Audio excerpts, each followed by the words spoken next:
உங்களுக்கு பாதுகாப்பு இல்லாத, உங்களுக்கு வேலை வாய்ப்பு இல்லாத இந்த தீய சக்தி திமுக அரசு என்ன பண்ணலாம்? தூக்கி வீசி எறிவோமா? அடுத்து வண்டியா வச்சிருக்கிற பணத்தை என்ன பண்றதுன்னு தெரியாம இப்ப உங்க எல்லார்கிட்டையும் கொடுத்து எப்படியாவது ஜெயிச்சிடலாம்னு கனவு காணிட்டு இருப்பாங்க. நான் முன்னாடியே சொன்ன மாதிரி எல்லாத்தையும் வாங்கிக்கங்க. வாங்கிக்கிட்டு அவங்க காதுலயே விசில ஊதி அனுப்புங்க. எப்படி? அவங்க செவிலே விசில ஊதி அனுப்புங்க.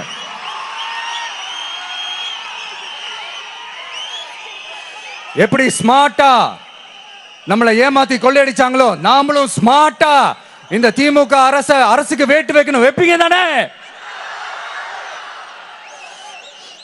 உங்களுக்கும் நம்மளுடைய ஜென்சி கிட்ஸுக்கும் நான் சொல்லிக்கிறது ஒண்ணே ஒண்ணுதான். ஏப்ரல் 23ஆம் தேதி காலங்காத்தால பக்காவா ரெடி ஆயிட்டு உங்க ஓட்டர் ஐடி கார்டை கையில் எடுத்துக்கிட்டு முதல்ல பூத்துல போய் நின்னு அந்த விசிலுக்கு நேரா இருக்கிற அந்த பட்டனை ஒரு அழுத்துங்க. உங்க வீட்டுல இருக்கிற ஒவ்வொருத்தரையும் அழைச்சிட்டு போங்க. வெளியூர்ல இருந்தீங்க, சென்னையில இருந்தீங்கன்னா ஊருக்கு போகணுமே ஓட்டு போடணுமே சொல்லி அசால்ட்டா இருந்துடாதீங்க. அட்வான்ஸா உங்களுடைய டிக்கெட்டை புக் பண்ணுங்க. இது ஒரு தலைமுறைக்கான தேர்தல், உங்களுக்கான தேர்தல்.